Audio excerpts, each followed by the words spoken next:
Hey, chiropractors, welcome to Modern Chiropractic Mastery with your host, Dr. Kevin Christie, where we discuss the latest in marketing, business, and professional growth with some of the leading experts in the industry. Hey, docs, in an effort to help you have the best patient experience possible, I continue to try to dive into certain topics and aspects to get there, and it's really multifactorial. There's no doubt about it. You got things like Joey Coleman's "Never Lose a Customer Again." There's a difference between service and hospitality. There's a really good book called "Setting the Table" by Danny Meyer.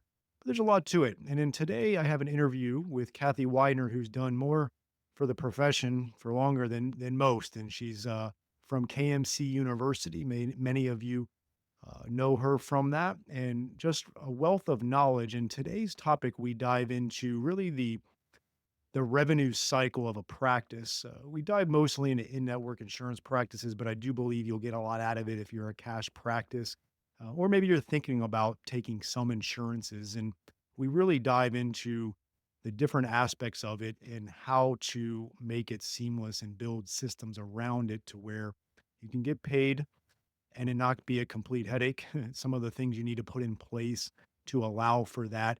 And I think if you are in network insurances, you're going to get a lot out of this episode, and you can find out more about what she does if you need more help with that. But you can do this to where it's not a complete headache. You can do it to where you can put systems around it where it's functioning pretty well. And you, as the doctor owner, is staying above the fray for the most part. There's definitely things you got to do, as we know, when it comes to billing. But we dive into a lot of the different aspects from starting from when you get the patient's information to sending out patient statements appropriately and how to collect past due stuff. And so we dive into a lot of the nuts and bolts of that with Kathy on this. Before we dive into the interview, I do want to make mention is we have opened the doors for our 2026 West Mastermind. That group is growing. It's a really good group. I think we have almost everybody, but a couple people back from the original 2024 group from last year coming back to 2026 because it does work. You get an ROI on it. I know a lot of you listening to this may be reluctant to invest in a mastermind, but if you really want to separate yourself from others and you really want to take that next step in your practice and you have already a good practice and you want to make it even better, check us out. Just go to modernchiropracticmarketing.com. There's a mastermind tab for the 2026 group. I'll be leading the first weekend on marketing, and we'll be in Tucson, Arizona. And then the second weekend, we're going to be in Santa Fe with Dr. Lindsay Muma.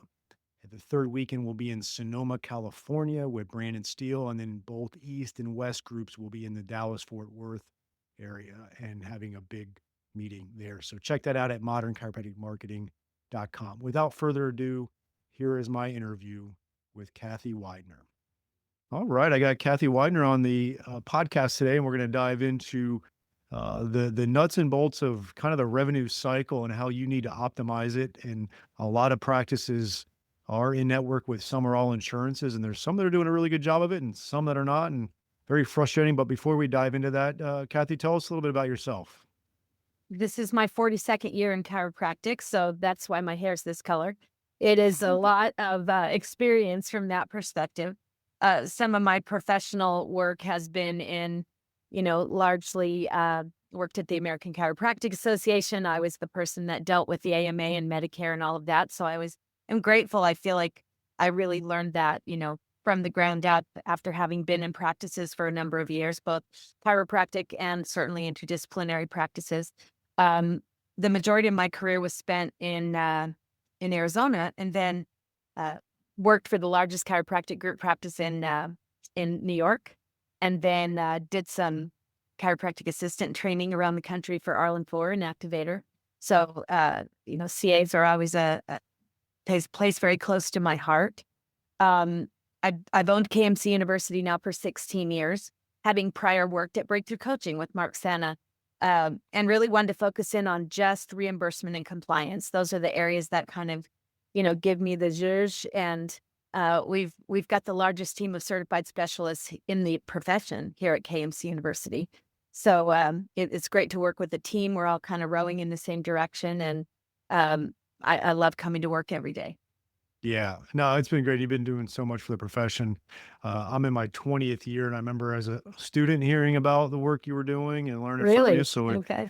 I definitely appreciate that. And I think one of the things I want to dive into is there's definitely a trend for chiropractors, young DCs, going cash and kind of almost wanting to avoid the insurance situation. A lot of it's around the reimbursement. I don't want to dive into obviously the reimbursement um, fee schedule side of things and For what sure. insurances are paying today. They are paying what they're paying, and every state's a little bit different. Mhm. But I do, and again, I'm actually out of network, so I come at it from a doc. I built my practice in network, and I slowly went out of network, and it worked for me. I do know a lot of cash practices that do well, but I do know a lot of like some of the biggest practices I know, and some of the most robust, and some of the doctors that are doing the best financially and ethically. They are in network with insurance, and so it can be done that you can be in network with insurance, For and you sure. can do well financially, and you can build systems around it to where it's not an absolute complete headache all the time. I mean, running a business in general is a headache, but I want to Yes. dive into kind of that revenue cycle, which would be everything from kind of patient registration all the way down to reporting and analysis and everywhere in between. But how do we, what are some of your just overall thoughts on how an in-network chiropractor can make their life a little bit easier in this world of insurance? You know, you started in such a great place because it is my very strong opinion that being in network provides you the best of both worlds. And the secret to being successful is for providers to understand the distinction between care that's clinically appropriate and care that's medically necessary.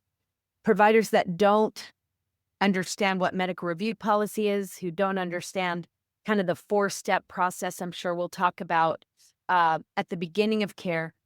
Really, those practices can leverage having their names in the insurance books and all of that. And then, when truly understanding when that care goes from being medically necessary and therefore reimbursable to the place where the patient is either plateaued or we're moving into more of a supportive care realm, then they're cash. Now they know you, now they love you, now they trust you, and understanding how to have a little bit more of that across the counter money coming in. And then something else happens. We have these small sort of incident related episodes of care where insurance will contribute. But it's really the provider's responsibility to understand that distinction. And when they do and can manage that well, they truly have the practice of their dreams. They've got the best of both worlds. And we spend a lot of time on that education because it is critical. Yeah. So what is, obviously, let's say that patient is comes in for active care, you treat them, they do better, that you release them from care, or like you said, they maintenance, whatever it may be, they're going to come in. Who's having the conversation in most of the practices around the fact that the insurance no longer is going to cover this? It's going to be a cash situation. This is our cash fees. Do you recommend the doctor doing that? Are you seeing that a lot? Or are you seeing the someone in the office doing that? What's kind of a really good take home for a doctor to start effectively making that transition? Because a lot of them aren't. So I don't want to have you think I'm being sarcastic or sassy, but the simple answer is the best person to do it. So Yep. sometimes that is the doctor. Sometimes you've got a very well qualified team member who, such as when I worked in practices, I knew the value of chiropractic care. I had no problem asking for money. I knew exactly what that needed to be, and I could get that across the line all the time. But when you have someone that you're asking to do that who is either not well trained, which is usually the case, or doesn't have that already always knowing about, of course you need this. And of course, what the doctor recommended is what you need. We'll figure out a way to make it affordable. We will work with you on your portion, et cetera, et cetera. Um, and sometimes doctors very clearly want to draw the line. I worked for a doctor one time that used to use the line, "Oh, I'm just the boy that works in the back. You got to go talk to Kathy," because they did not want to get involved in financial discussions. And I respect that too. But if the doctor is truly the best person to do it, then they should do it Mhm. or get somebody trained. Yeah, I always go back and forth on this idea of having a patient experience coordinator I where love they that aren't role. where they aren't necessarily you're not the front desk person, they're not the billing Mm-mm. person, they're not the office manager, but they're literally just there for the patient experience. And that could be anything from sending out birthday texts to to having this conversation with the patient, I right? love it. I love You've it. seen a lot of practices have that role. Yeah, I kind of, in the olden days, we would call it like a new patient advocate in many ways too. And that person is the person who, when a new patient calls, can take the time to step away and do a proper intake over the phone and scheduling versus the front desk CA being an octopus having to deal with 88 things. Then, gosh, Kevin, it's so great to meet you. I'm Kathy. We spoke on the phone. Let me bring you to this area. Do you need some water? I'd love to help you with your paperwork. And they're sort of that constant all the way through the financial report of findings. And we actually advocate for another touch point there about 3 weeks, 4 weeks into a care plan to revisit. So by now, Kevin, we've gone ahead and submitted the insurance. They've acknowledged that they've received it. I want to let you know that we're in the mix with that. Reminder, if you ever hear anything, get anything at home, you bring that right in. If you ever have a question about it, I want you to call me directly. Here's my business card. And really they have that touch point person. I think it's fantastic when a doctor invests in that. Yeah, and it also, there's going to be snafus with insurance, and Mhm. it's always so unfortunate when the patient becomes upset or disgruntled with the doctor or the practice, and it's really the insurance's fault Yes.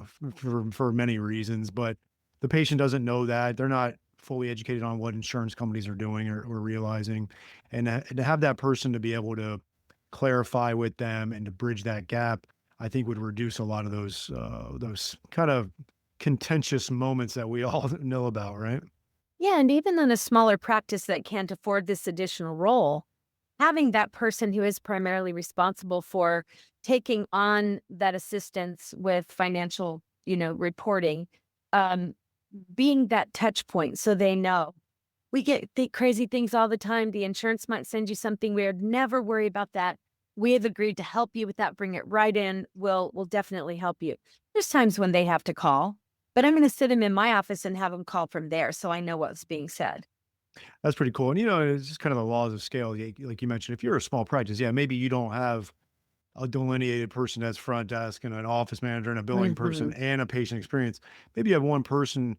And again, if the practice is smaller, then that person probably has the bandwidth to be able to handle that. And then as you get busier, you can add people. And I always like the idea. You kind of briefly touched on it. Is the fact that if you are getting busy, the idea of if you have two front desk people, or at least let's call it two front positions, one might be patient facing and is just really there to check patients in and out and be the person not on the phone. And then you have a second Mhm. person, maybe that's away from the front desk or off to the side or in a back room that is answering phones, doing insurance verifications, handling those patient experience moments and opportunities like that. So Yeah, now you got a really good kind of uh, two-headed monster at the front desk there that's just providing the ultimate in patient experience. exactly. Let's take a break from today's episode and announce our first sponsor. This is going to be Propel Marketing and Design. I've known Darcy Sullivan for years. We've worked hand in hand on my websites. I don't trust anybody else to do the search engine optimization. She does a great job. There's so much to it. A lot of the lingo and the words are beyond my comprehension, but it's just amazing work that she does. And if you're really going to get results with Google, you have to make sure your website is SEO optimized. And I really don't want you doing it yourself as a chiropractor. So you just have to have this type of stuff done. And if you're looking to get more organic online traffic that pulls in new patients, Propel Marketing and Design is currently offering chiropractors who listen to this podcast a free SEO website review. The free review will help you uncover methods that will improve your website and boost your search engine visibility. Head over to propelyourcompany.com/chiropractor and schedule your free SEO website review. You won't regret it. She gets great results. Your website needs this. Your search results need this. Head on over there to propelyourcompany.com/chiropractor to get your free SEO website review. Let's start with kind of the insurance verification side of things. What are some of the tripwires you see in practices that might get the whole thing off on the wrong foot as it pertains to the insurance verification? Is there anything in particular there? Oh, yeah. Well, and I'd like to back up a step if you don't mind, Hmm. because the Absolutely. most important thing in this is you got to have that proper intake for that new patient phone call. And I still deal with practices or hear from doctors when I'm out teaching that say, oh, we were taught to never talk money on the first phone call. That's crazy. The patient is not expecting free care when they walk in. This is not 1980 when that's what happened. When I started in 83, everybody that has spine and a pulse pretty much got the same thing. But we have to ask the right information. And in my opinion, that includes even with on our particular form that we have for our members, and it can be like made into a pad. So every desk has one. There's a place that says, um, would you like some assistance with filing the insurance? So we're not saying, we're going to take it on, we're going to do everything, but would you like our assistance with filing your insurance? I'd love to collect a little bit of information so it saves you time when you're in the office. And then we're collecting enough that we could begin that 4-step process. And this is the place we see when we're dealing with doctors that have come to us because they're in an audit or because they've gotten in trouble with their board or whatever these things are that we see, sadly, or recoupment letters. It's because we boiled it down to these 4 things did not happen. The first one is, and I'll just give you the questions the way that we teach it, Yep. is the patient eligible for services today? Now, that's very different from verification. And that's what a lot of people do and think they're doing verification. But we're talking just purely about eligibility. Then part 2 is the true verification of the benefit. Does the patient have a benefit for the services the doctor is ordering? And this is where we get into all the shockwave and the lasers and the decompression and the roller tables and all the things that are not a spinal adjustment. That verification really does go that deep because we have to know, do they have this benefit? And that's a process. Most of that eligibility can be done through the payer's portal. That's an easy way to do it. Maybe you're working with Availity or something like that. But the next 2 things are where we see the biggest gaps. And that is, have you reviewed the payer's medical review policy for chiropractic? If you're doing therapy services, pull the therapy one as well for 2 things. First, it is their definition of medical necessity and their documentation guidelines, because it's all written there. And what are their coding and billing guidelines? And those are the things that complete the circle. So that if I know all that, I am 98% going to get a clean claim out the door and a very fast payment back without any heartburn. Now, of course, the doctor's documentation and all those things come into play, but at least then the doctor knows what they're supposed to be doing. Here's a payer that wants a GA modifier. Here's a payer that wants a GP modifier outside of Medicare. You don't know that if you haven't read that policy.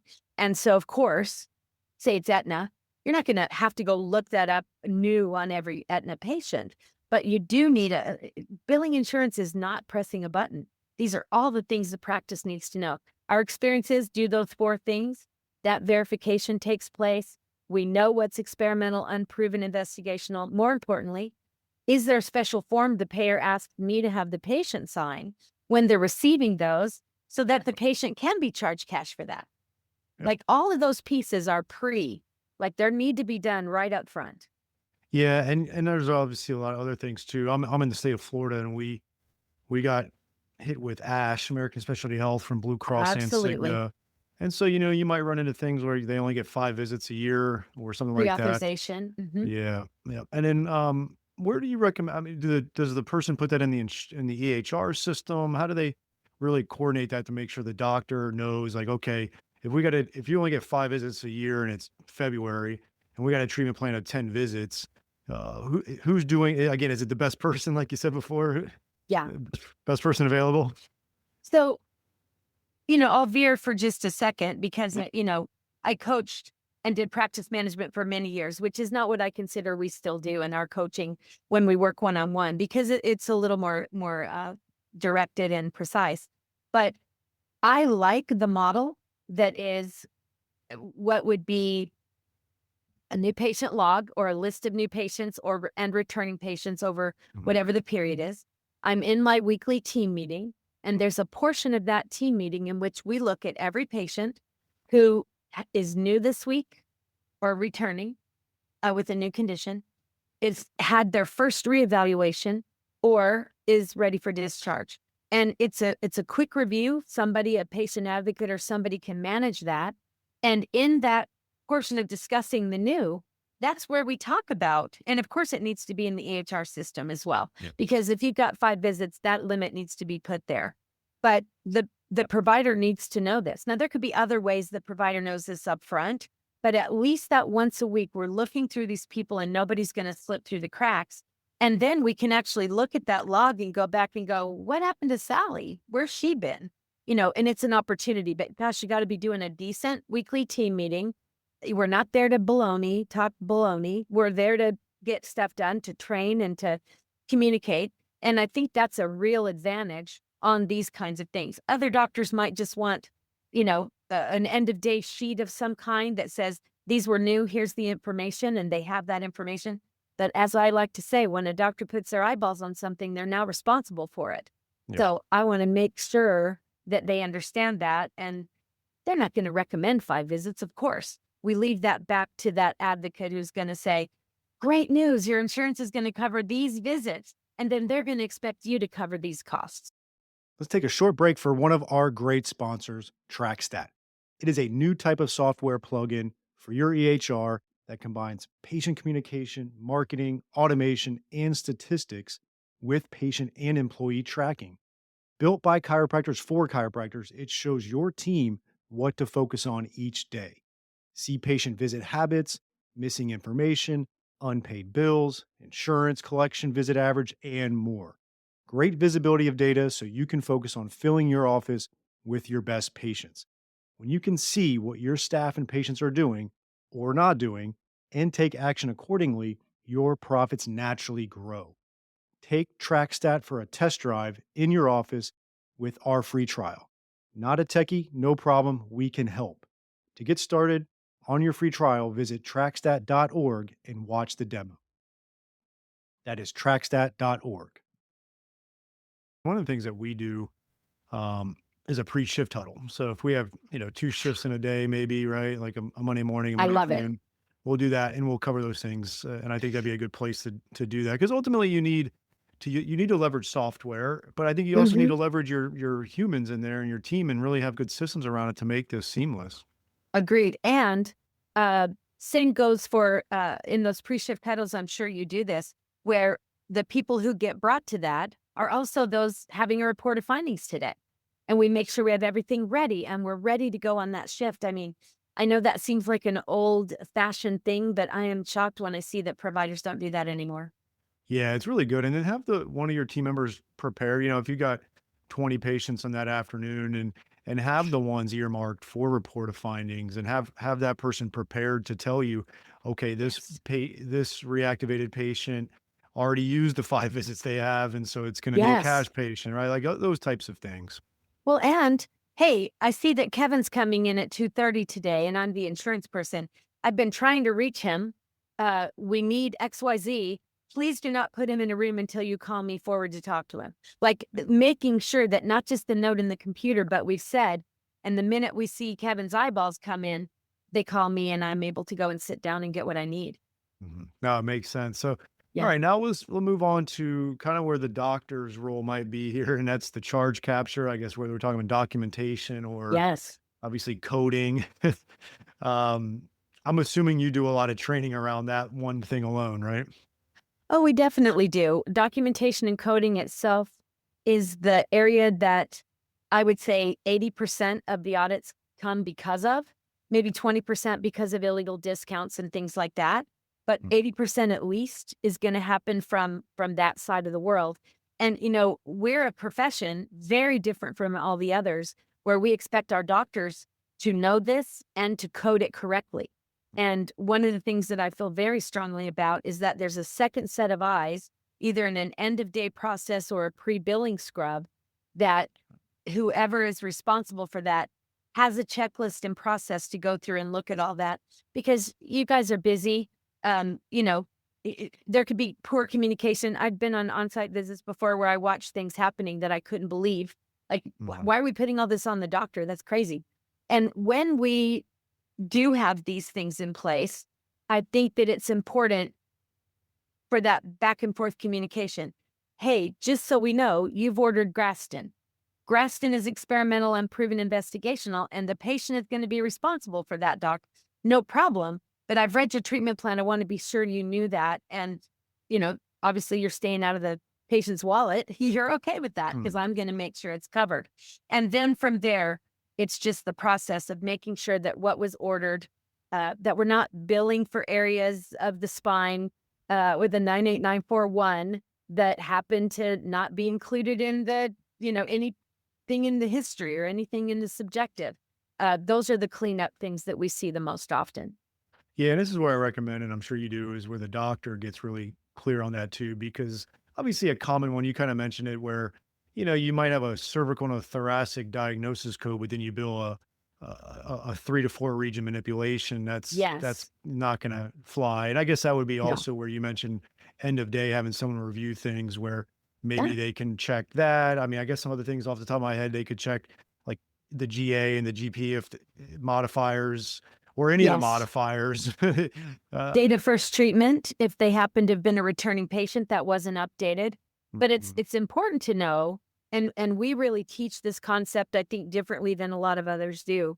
And that is that there is a clear delineation between what you're trained to do, yeah, find and correct subluxations. Maybe it's an asymptomatic area, doesn't mean you're not going to address it. So these are, you're responsible for documenting what you find.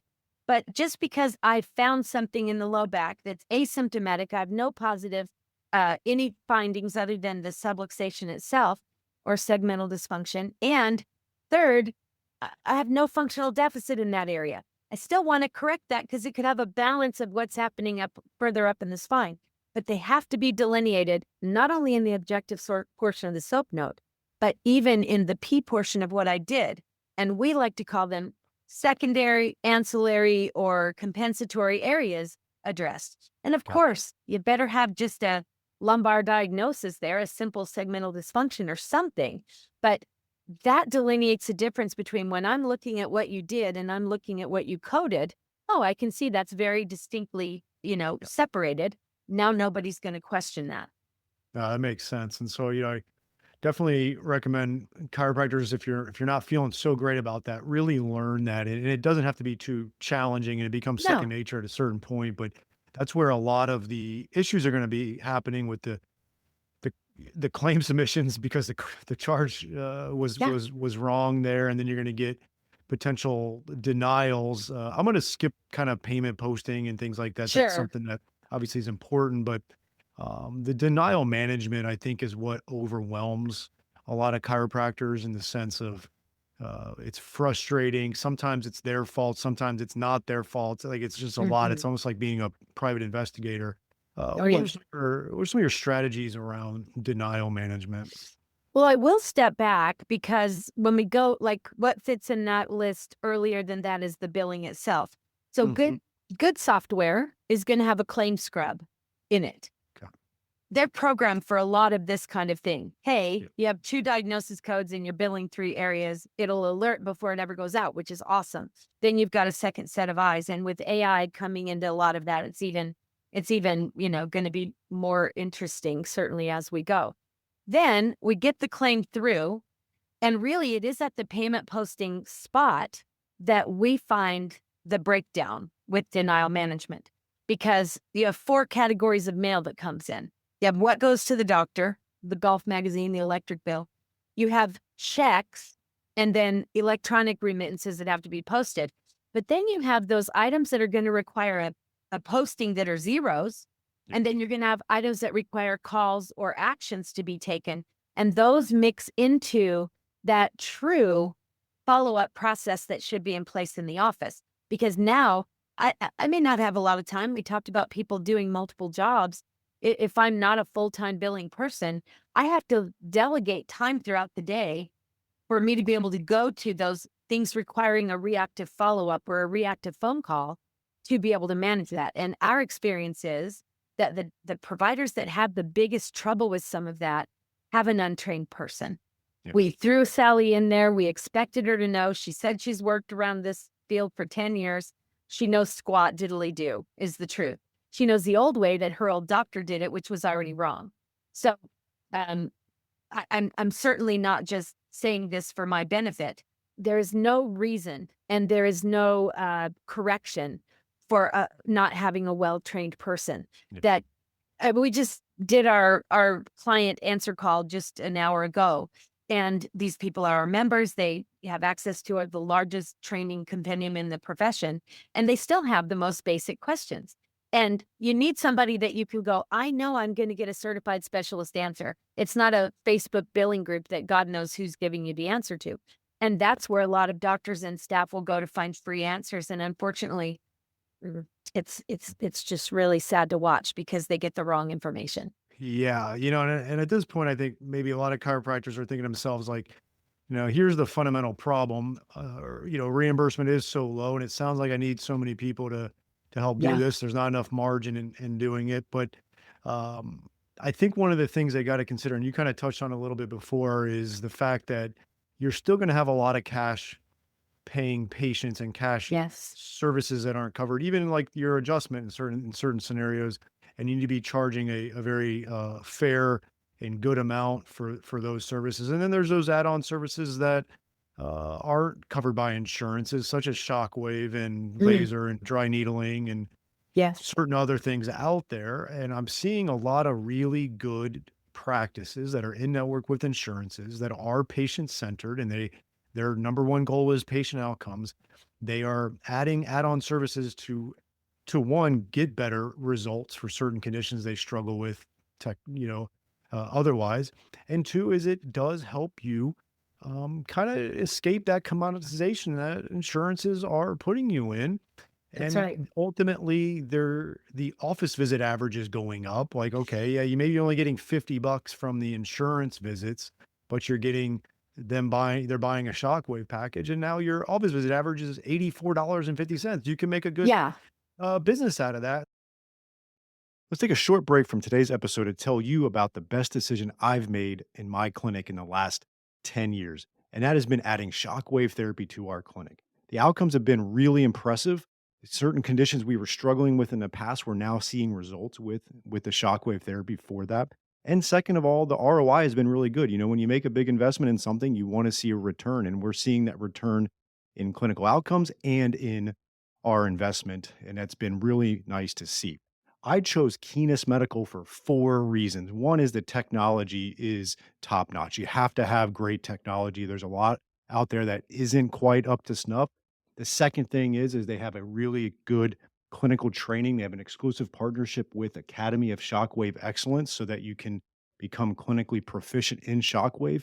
You do need to get skilled at it. I think that's a big differentiator between practices that are getting great results and seeing the ROI is they have a great clinical aspect to that as well. So you want to get trained appropriately.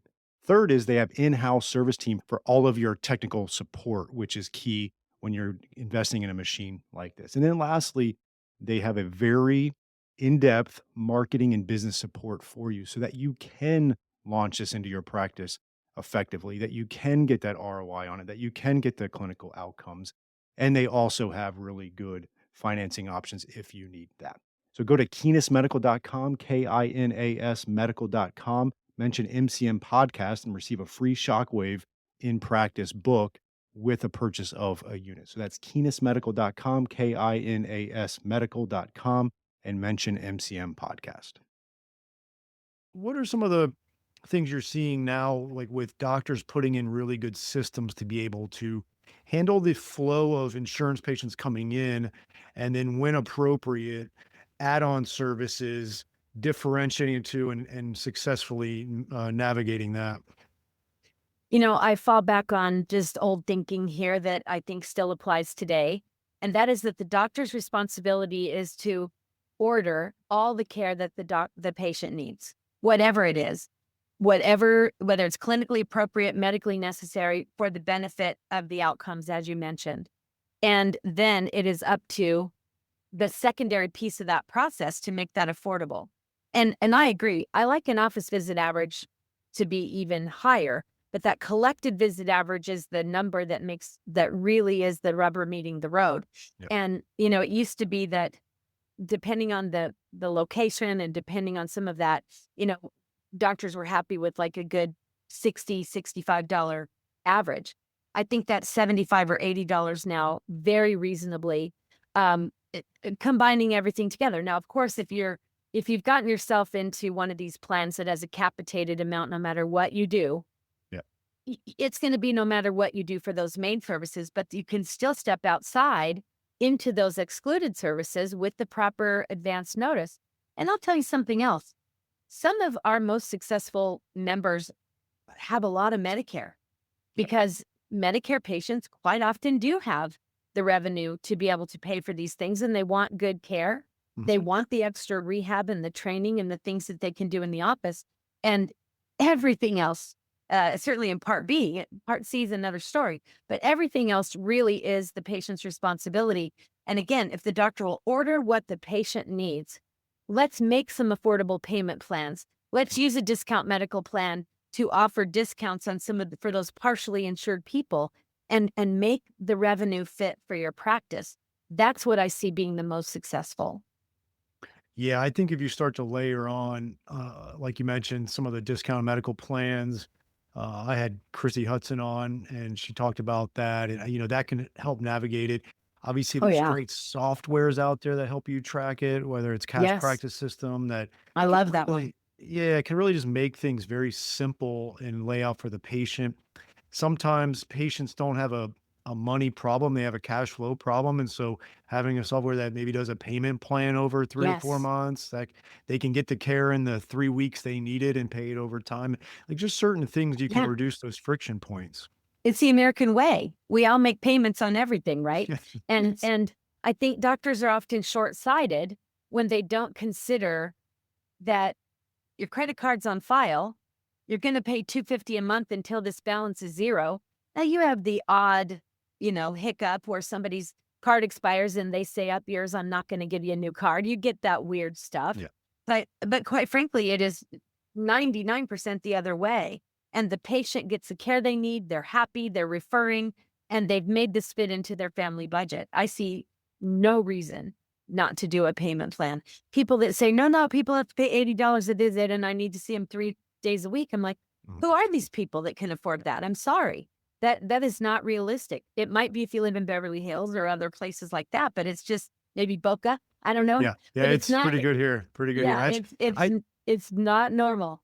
I do try to, because Boca Raton is a very affluent area, and I do Yes. try to tell people that because I was able a couple things. I was able to navigate going out of network is one is I'm in a very affluent area, and two, I built up an expertise over time and then went out of network. I think what I see that's challenging for a lot of the young DCs who try to go cash, and I get it, and I'm not opposed to it totally, Sure. but they have not yet positioned themselves as an expert in the community, and so they position their and if they're cash and at a little bit of a higher rate on cash, the eyes of the beholder is that's just too expensive. They haven't reached that value proposition yet where they're like, "Oh, well, that doctor's the best in the business. I got to go see her. I'll pay Hmm. whatever." That usually That's takes right. some time to get there, It does. and the insurance helps soften that blow a little bit, right? It does. And even out of network, we do actually see a lot of providers getting in hot water because they are out of network. And certainly, even with Medicare Advantage plans, we never recommend that you bill if you're out of network. That is a very bad idea. The patient needs to be doing things differently unless they're a private fee for service or a qualified Medicare beneficiary where you don't have a choice. But in the circumstances of where we, can kind of deal with that out of network. Well, sure, you're going to bill your actual fee. It's going to go out very healthily with a very nice, per visit average. But then you've represented that that's your fee. You better be collecting all the rest of that from your patient. And Some do it just to meet a big deductible and then they don't charge it. I mean, there's ways to do that. I'm going to be very honest. Anybody can, we have to charge correctly and bill correctly, and we can collect according to our payment policies. To your point, somebody can pay you $100 a month until their balance is zero. Nobody says that's fine. But it's when we don't even charge it to the patient. That's the problem. So I love out-of-network options because you have choices. Again, not in Medicare Advantage. Yeah, absolutely. And then I guess quickly, last part of this is, let's say the patient owes you money because insurance didn't cover something, and you gotta get it from the patient. What's a good 1 minute best practice on that? Well, gosh, I hope we put the right systems in up front, such Yeah. as a card on file, such as some of these things. We calculated the best way we could. We have options for the patient. Um, and I think that when it comes down to something after the fact, just did a consultation. It so happened this morning with a personal injury situation where the patient is blown. The attorney says, up yours, we're not paying it. And you got a choice at that point because the patient is always who owes your bill. And sometimes we get lost in that sauce and forget, oh, they have insurance, so it's the insurance responsibility. It is not. The patient owes the bill. And if they choose not to pay it, we've got to figure out what we want to do. But the best defense is a good offense. And that is really making, and I don't know if it goes the other way, but that really is indeed the thing I would do up front is I would make sure that all of that communication is in place. We keep a card on file. We do whatever we need to do. If we're unsure, the patient's making estimated payments or something so that we're not left holding the bag. That's just fiscal responsibility. Yeah, no, absolutely. Well, Kathy, this has been awesome. I know we could probably do this for a few hours, and I know you do. Yes. I think chiropractors really need to take this seriously, and they can get really efficient at it. How can they find out more about what you offer and reach out to you? Well, our website is kmcuniversity.com. Uh, Pretty much anything you need to know is there.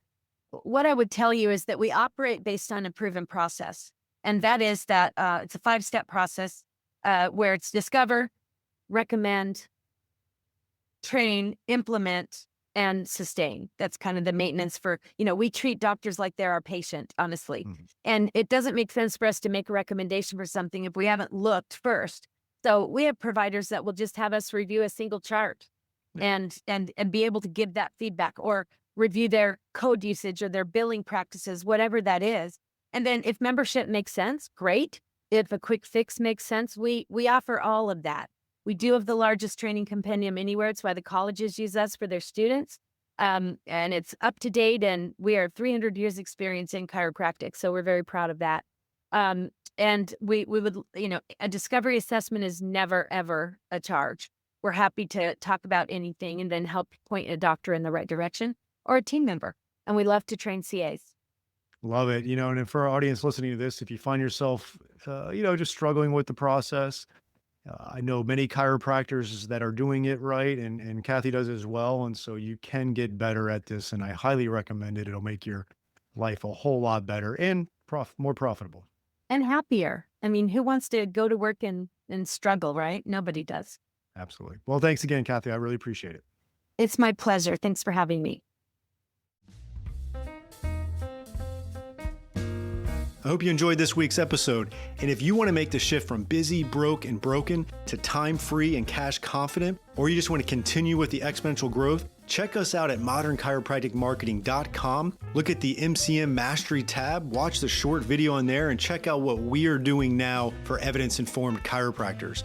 We are equal parts coaching and marketing done for you. Yes, you shoot some videos, we help you with campaign strategies and ideas and really become a thought leader in your community. You shoot those videos, you send them to us, we produce, edit, and brand them to you. Then we distribute them through all of your channels. We also take them and we turn it into one good blog per month. And every other month, we have Darcy Sullivan producing a robust blog with a topic that you pick from her database to help with your SEO. So we essentially become your content marketing agency to make sure your practice is always having ethical, elegant content marketing to help grow your practice. On the coaching side, we also help you with everything from marketing ideas to business, communications, finances, anything practice growth. and really try to help prevent you from being stuck on that island. And we hold you accountable. We have a great group of doctors that are just doing amazing things, and we look forward to help you out to take that next step in your practice. So again, check us out at modernchiropracticmarketing.com and learn more.